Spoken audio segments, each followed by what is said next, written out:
बनारस का एक छोटा सा इलाका। रात के 12 बज चुके थे। संगीत की आवाजें धीरे धीरे थम चुकी थीं। नए नवेले दूल्हा राघव कमरे में दाखिल हुआ। लाल जोड़े में सजी उसकी दुल्हन सिया फूलों के पलंग पर बैठी थी, चेहरा घूंघट में, होंठों पर हल्की सी मुस्कान। राघव के दिल की धड़कनें तेज थीं। उसने धीरे से कहा, अब तो घूंघट उठाने की इजाजत है। सिया ने बिना कुछ बोले सिर झुका दिया। घूंघट उठा और राघव पल भर के लिए खो गया।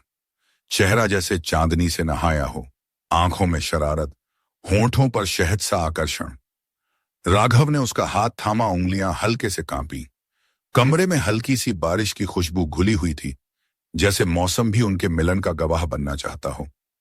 लेकिन सिया की आंखों में एक पल को कुछ अजीब सी चमक उभरी, ठंडी, रहस्यमय। सुबह राघव उठा तो सिया रसोई में थी। उसकी कलाई की चूड़ियां छनक रही थीं। राघव ने पीछे से आकर उसे बाहों में भर लिया। अब तो मेरे बिना रह नहीं पाओगी। सिया मुस्कुराई। क्यों नहीं रह पाऊंगी? फिर मजाक में कहा, शायद तुम्हें ही मेरी आदत पड़ जाएगी।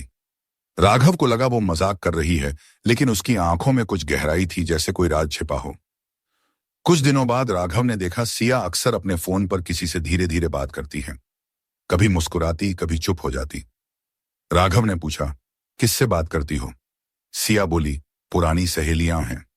लेकिन एक दिन राघव ने पीछे से सुना, हाँ, सब ठीक चल रहा है, कुछ ही दिनों में काम हो जाएगा। वो ठिठक गया। कौन सा काम? एक शाम राघव ने जानबूझकर सिया का फोन टेबल पर छोड़ा हुआ पाया। स्क्रीन पर एक नाम चमका, विक्रम। राघव के माथे पर पसीना आ गया। उसने फोन नहीं उठाया, लेकिन शक गहराता गया। रात में जब सिया कमरे में आई, राघव ने धीरे से पूछा, विक्रम कौन है? सिया चौंकी, फिर मुस्कुराई। एक कजिन है, बचपन का। राघव कुछ पल चुप रहा, फिर बोला, बस इतना ही? सिया ने कहा, हाँ, और क्या? और उसकी आंखों में वही ठंडी चमक फिर दिखी। कुछ दिनों बाद राघव को अलमारी में एक पुरानी डायरी मिली। उस पर लिखा था, सिया सिंह, लेकिन पन्नों में तस्वीरें थीं किसी और लड़के के साथ। विक्रम। दोनों एक दूसरे के बेहद करीब थे। राघव का दिल टूट गया, पर उसने कुछ नहीं कहा। वो जानना चाहता था कि सिया आखिर क्या चाहती है। रात में सिया खिड़की पर खड़ी थी। चांदनी में उसका चेहरा बेहद खूबसूरत लग रहा था। राघव ने पीछे से उसे गले लगाया। सिया, अगर तुम कभी मुझसे कुछ छिपा रही हो तो बता दो। सिया ने उसके होंठों पर उंगली रख दी। कभी कभी सच्चाई बताना जहर से ज्यादा खतरनाक होता है, राघव। फिर उसने उसके सीने पर सिर रख दिया और धीमे स्वर में बोली, आज बस मुझे महसूस करो, सवाल मत पूछो। उस रात राघव ने पहली बार सिया की आंखों में दर्द और जुनून दोनों देखे। वो पल खूबसूरत भी था और रहस्यमय भी। अगले हफ्ते राघव के दोस्त ने बताया, सिया पहले विक्रम के साथ रह चुकी है। वो दोनों एक गैंग का हिस्सा थे जो अमीर लोगों से ही शादी करके पैसे उड़ाते थे। राघव का खून खौल गया। वो घर भागा, सिया को सूटकेस पैक करते देखा। कहां जा रही हो? सिया ने कहा, वही जहां से आई थी। राघव चिल्लाया, मैंने तुमसे सच्चा प्यार किया था सिया।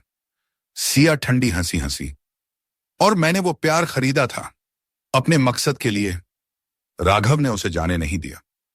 अब खेल खत्म सिया, उसने कहा, लेकिन तुम्हें भी नहीं पता, मैंने भी खेल खेला है। सिया हैरान रह गई। राघव ने मोबाइल निकाला। पिछले 3 हफ्तों से तुम्हारी हर बात, हर कॉल रिकॉर्ड कर रहा था। सिया का चेहरा सफेद पड़ गया। विक्रम का नाम सुनते ही पुलिस दरवाजे पर आ गई। राघव ने धीरे से कहा, जिस प्यार को तुमने धोखे में बदला, अब वही प्यार तुम्हारी सजा बनेगा। सिया को पुलिस ले गई, लेकिन जाते जाते उसने राघव की आंखों में देखा, तुम मुझे भूल नहीं पाओगे। राघव चुप रहा। दिल के किसी कोने में वो अब भी उसे चाहता था, भले ही वो धोखेबाज थी। कई महीनों बाद राघव को एक चिट्ठी मिली। लिखा था, राघव, अगर जिंदगी ने साथ दिया तो मैं लौटूंगी, शायद इस बार सच्चे प्यार के लिए। राघव ने मुस्कुराकर चिट्ठी को अपने सीने से लगा लिया।